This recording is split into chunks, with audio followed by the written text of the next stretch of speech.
the next panel will be moderated by an experienced CISO and DPO whose track record includes working in these roles in companies that are in the banking as a service sector, for example. So please welcome the founder of Tau Consulting, Thomas Keisu. Thank you. So I'm glad to be here today, and we have 3 panelists coming in, I hope, soon. Anna, Åsa, and Kim.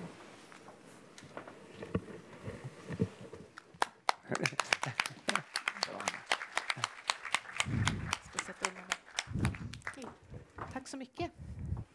Tack så mycket. So if we start from the right, please have a seat. We have Anna, and she is a passionate tech and cybersecurity lawyer with over a decade of experience from top-tier law firms, courts, and in-house. Since 2018, she's acting as the senior group legal counselor of Telia Company, where she had advice on security regulatory matters. Then in the middle, we have Åsa Kidman. She's experienced InfoSec, regulator compliance, and cybersecurity for the last 25 years. And she's previously an enterprise architect, CISO, and head of cybersecurity in large organizations. Now she's an enterprise security executive at Microsoft for the last 6 years and supporting customers in different ways. Thank you. And then last but not least, we have Kim Ellman. He's the head of Center for Cybersecurity at RISE, and he's a respected educator, keynote speaker, and sought-after expert. He's also a certified information security professional, and he's been working with the Swedish Armed Forces Psychological Operation Unit. So we have a very good experienced panel here. And we have heard earlier today a lot about AI in different ways, but we are slightly changing the focus now and looking more into what's going on with the European and the Swedish cyber strategy, but also how that can have an effect on innovation and privacy. However, it seems that it's only the European Union that actually have a cybersecurity strategy currently, which is valid until 2025. In Sweden, we don't have it yet. It's ongoing work with MSB to get that in place, but it's not there. But if you look at the cybersecurity strategy for European Union, they have basically 3 different things they look into. So it's increased resilience against cyber threats, pointing back to what Petra talked about, but also what others have talked about earlier. Then to protect, deter, and respond to cyber threats. And last but not least, a global and open cyberspace. So that opens obviously up for some questions to the panel. And if we start from Anna's point of view here. So the first question is that European Union is introducing many new laws, and that points out the importance of risk and security in the broadest definition. And examples we have heard about earlier today is DORA. We had GDPR, but we also have NIS2 and the AI Act, and of course the Cyber Resilience Act. So from your respective organizations and input from the customers and perhaps stakeholders, do you see that these new laws are limiting or creating further innovation with regard to security? Thank you, Kim, for this very interesting question.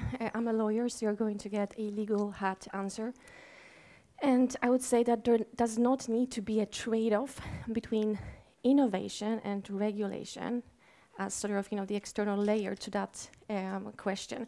And what do I mean by that? There's actually this fantastic law professor from Columbia Law School called Anu Bradford, behind best-selling books like Brussels Effect or Digital Empires, pointing at 4 aspects which actually may stifle innovation in Europe, leading to the fact that we are not giving birth to that many innovative companies. And one of them would be digital fragmentation, or fragmentation of the digital single market that we are experiencing in Europe. To scale, our startups need to have a harmonized legislation like they do have in the US or China. We lack that, and this is one of the problems that we are facing. I can get back to that later on. The other point is that the capital markets in Europe are underdeveloped, so it's not that easy to get funding for the startups, right? The third fact Anna Bradford is mentioning is the fact that our culture of risk-taking is very much different to that in the US, where there is a rite of passage. Fail often, fail fast. This is a good batch. In Europe, we have quite punitive bankruptcy laws and a culture that stigmatizes failure. And the fourth one is actually immigration policy, which could be more proactive. So there are other reasons, not over-regulation, that stifles innovation.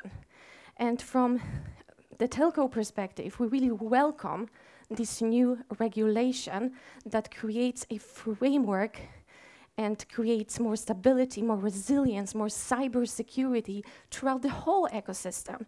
Because please note that it's not only the companies that are in scope of this new legislation that comes our way, it's also their supply chain. So we are building resiliency across our different sectors, and this is fantastic, I think. And to answer your question now, instead of going layer by layer, I'm sure this is going to be a catalyst for change. A fantastic catalyst for change and a fantastic possibility for all of our businesses to innovate. A wonderful one. Process optimization, hopefully operational excellence. We're going to do some fantastic spring cleaning, housekeeping in our drawers at our companies, which I'm sure is going to spur innovation. So, Åsa, if you look at what you see from your side, is that true what Anna says, actually? It is, yes. I totally agree. Sorry, let me put this a little bit higher up. I totally agree, because the thing is, if we're going to be able to innovate, if we're going to be able to use the art of what's possible, generative AI, we need to have control over both the technology that we are using, but also the data that we are working with. And these regulations, they just drive the control, I think, and drive the control both in the perspective of technology, but also in the perspective of data. So I think it's necessary. And Kim? Great points. I can support everything you're saying, essentially, and I would like to add a complementary perspective. So one thing we do at RISE especially is work with cross-disciplinary research. And actually, a colleague of mine who's in this room, as it happens, is an expert in a field called information security economics. And that takes sort of an economical systems perspective on these issues. And one historical problem that has caused, in part, the situation we are in right now, in this security gap, is the absence of systematic incentives to build and be able to charge for building secure systems. So these new regulations will level the playing field in terms of requirements and ensuring that everybody is doing the baseline work in terms of building secure systems on the same terms. And I think, and maybe we'll get into that, that will spur actually a capability for innovation in this domain. So looking into the strategy again, one of the pillars there is resiliency, and there is a recent report from World Economic Forum that came out actually January 2024. And in that report, they highlight that small and medium-sized enterprises have decreased by 30%, which is quite a large portion, compared to the larger organizations, which have taken further steps to improve their resiliency. And the MSB, the Swedish Civil Contingencies Agencies, have also shown in a report quite recently that the majority of public organizations does not have a sufficient resiliency and protection against cyber threats.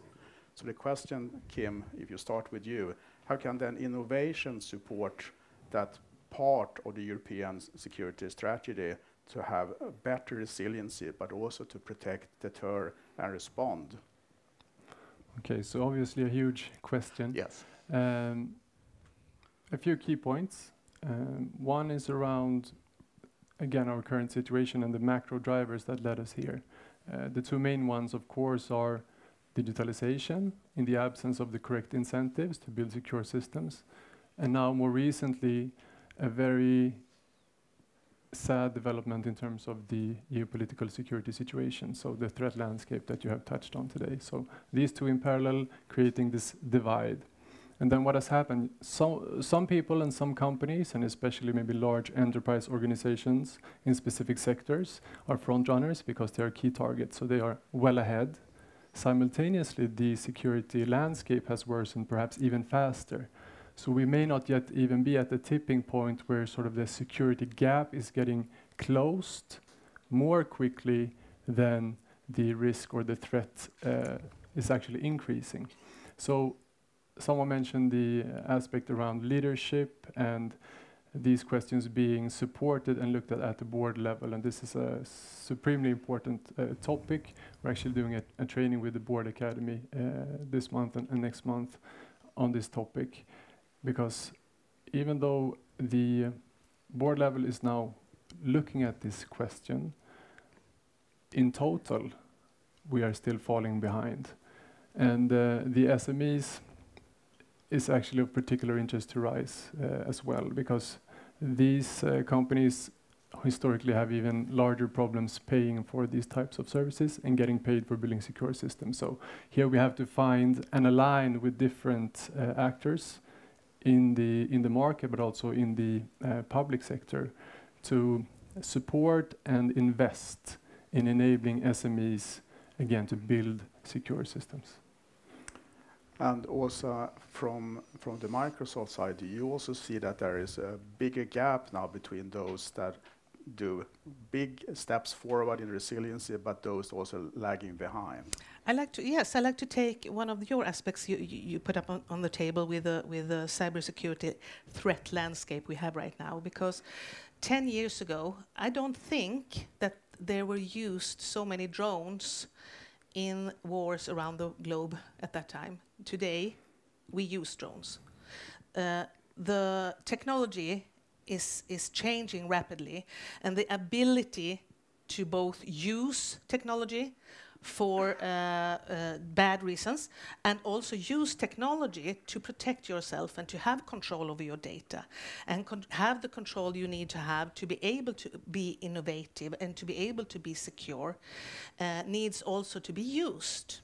There is a possibility to do that today. You can. There is technology and there is capabilities to be to reach a better level than you explained, but it needs to be start to be used. And we can discuss for hours why is the reason that this technology isn't used that much today. But that is an important question also, I think. Could it be a lack of knowledge about the technology? It's a lack of knowledge, but it's also a lack of trust and a lack of, I think, a lot of knowledge, but not only on the technology level, but also on the legal and the level of deciding, can we do this? Can we use this technology or not? Are we allowed to use it? What will happen if we use it? And I also think it's a discussion of risk. So you actually gave the clue for Anna to continue on the legal basis. Yes, I fully agree with Elsa, but I actually would like to point to something else that also Kim has said. We are speaking about technology, about it perhaps not being used to the fullest, and regulation, of course, plays in a role, and the EU is actually the biggest exporter of regulation in the world, something we can be proud of.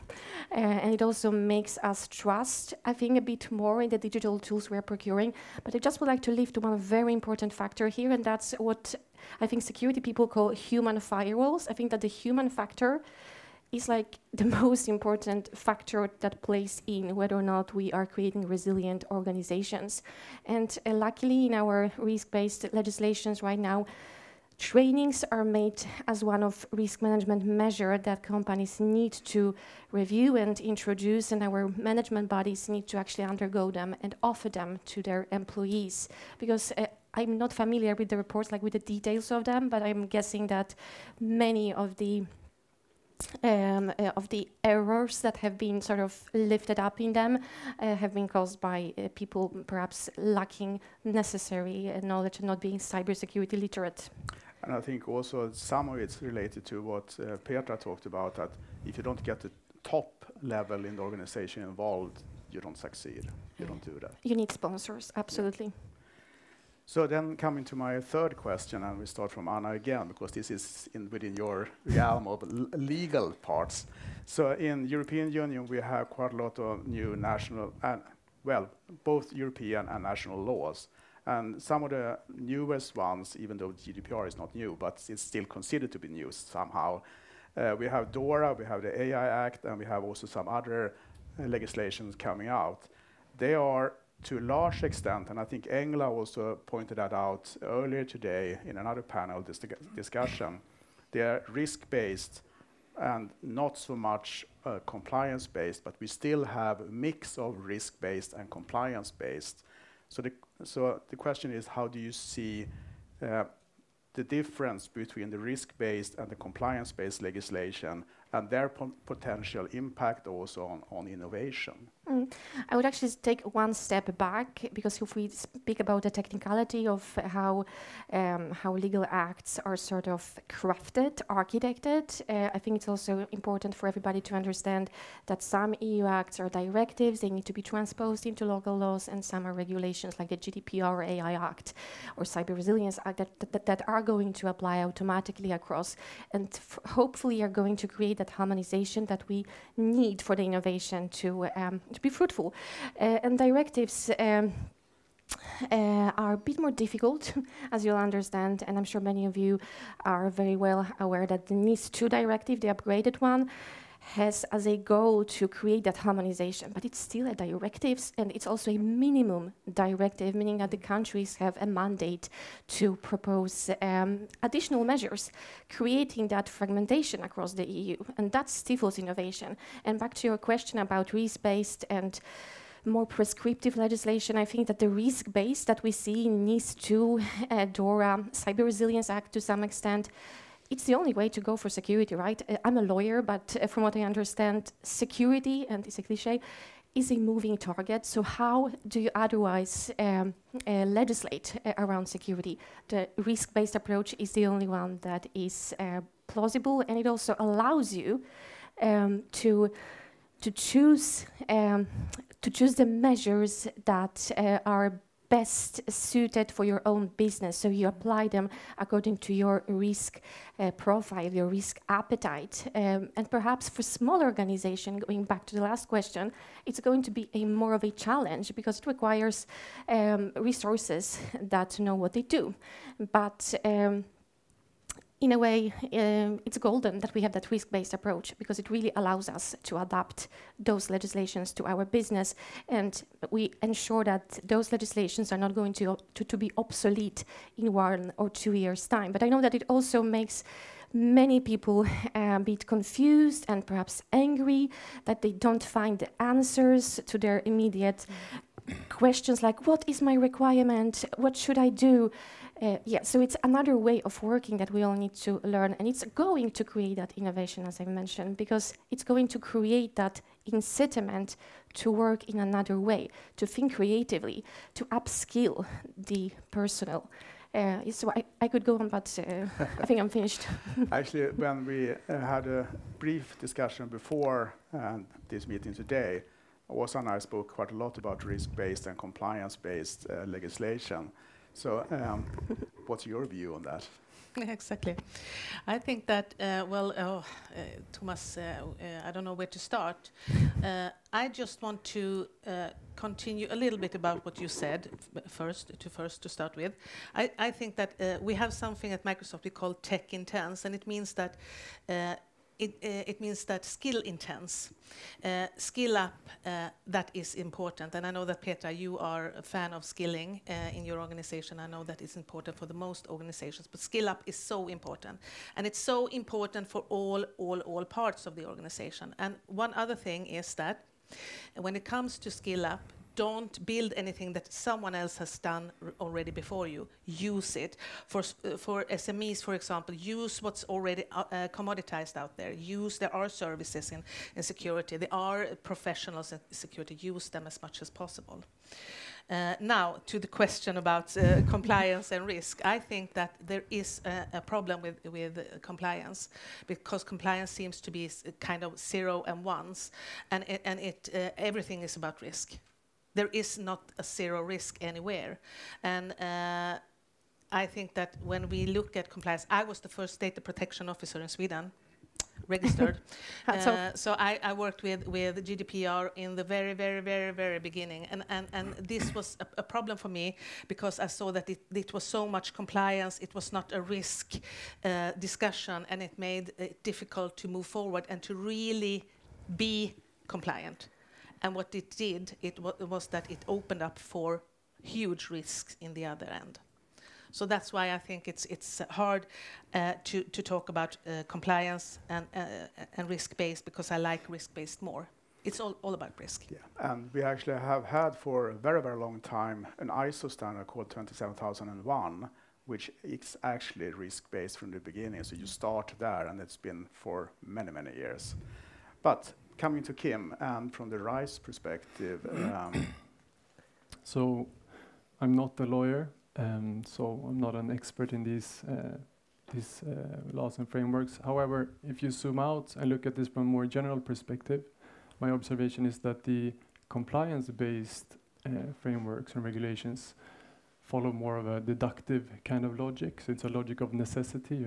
You have to do this towards something more specific. Whereas the risk-based are based more on a logic of induction. So what's possible? And that sort of thinking opens up for innovation. So in that sense, the first kind levels the playing field to some extent, while the other kind can drive innovation and allows for more novel solutions. Yeah. And one thing to add also, I read actually last week that Meta's chief AI scientists have criticized AI Act. I don't know if you have read that, but he says it's more aiming at the technology and not the services. So that might have an impact on research and innovation from that angle. But if we then come to the next question, and then we talk about the demand on for security persons to work in organizations. We heard Petra talk about recruitment, and it's really hard today to recruit security persons. There's a high demand, low supply, and there are surveys also showing that we have a large shortage globally. I heard numbers about 1 million people for the security side. So the question then is, and this partly also reflects back to the earliest talk we had today by Alexander, when he talked about different AI models. But can innovation be used to decrease the shortage or impact the gaps created so we can actually reach what we need to reach from a European cybersecurity strategy point of view? I would say in part, there are two dimensions to this from my perspective. One is the race that's ongoing constantly between the offensive side and the defensive side, where obviously the offensive side often is somewhat ahead and the driver. Also in implementing new technologies. So applied AI in various ways can help both the aggressor and the defender to automate, scale up, and even increase the precision in attacks and defenses. So in that sense, it can help.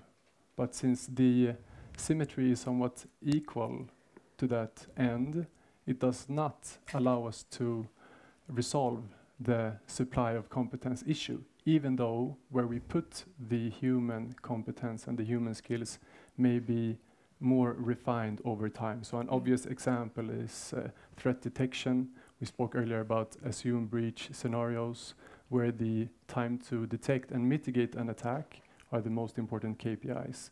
And to do that, you have to be able to find that needle in the haystack to identify, okay, from all of this chaos going on inside our networks, what's actually risk or threat related. There you can use machine learning, and you have done that in many different applications for a long time. And that helps you use the human competence to greater effect, because what they put their time on is more refined. In parallel, we have to do everything else. And here, RISE is part of the Cyber Campus initiative, for instance, where we want to drive both the supply of training and education along these lines, reskilling, upskilling, but also the specialty courses, but also drive the demand. So in a similar way to what you do around STEM subjects in general towards the young population, we need to do in a specific way towards cybersecurity. Also. Well, of course, thank you for giving me the word, because I agree with you. We need to level up the time it takes to do the work, so that the people that are doing the work can use more time to skill up, and so that we can get in more people into this industry and leave them time to skill up. And what is possible today, just over a year ago, we had generative AI. And for example, when you sit as a SOC analyst today, it might take you 4 hours to do a job. With the generative AI that we have today, it takes maybe a maximum 4 minutes, maybe 3 seconds. This is actually happening today. And what you need to do then is to understand that, okay, the time is shrinking to do the work, but we still need to have these people. We still need to have these competences. But what you do when you shrink the time to sit and hunt and do stuff is that you free time to do the skilling, because skilling is everything, I think. So it is actually possible today. So what people had done last year, it took them maybe 4 days. It takes them 20 seconds today. This is possible. But it's only possible, I think, by technology. So we need to be starting using that. And we see that also where I'm working currently as a CISO, we have approximately 12 billion events coming into our CM solution. And the only way to handle that is actually to use technology in the back end, because it's impossible otherwise. And can I add to that one? Because at Microsoft we have 85 trillion signals a day.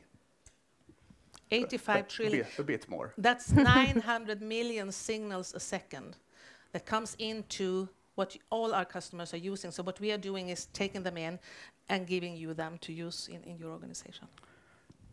Anna, how do you see this? It's not my area of expertise, but I just think that the legislation accelerates the need for us to use new technologies to be able to respond to the requirements, to all of those threats. Because I've actually heard another number, around 3-4 million, as far as the global shortage of cybersecurity experts is concerned. And the World Economic Forum apparently means that the only way of doing that, bridging that gap, if at all possible, is actually to upskill the personnel that you already have in-house, or actually go out in your countries, the governments, the agencies, bigger corporations, and create internships where you can learn on the job.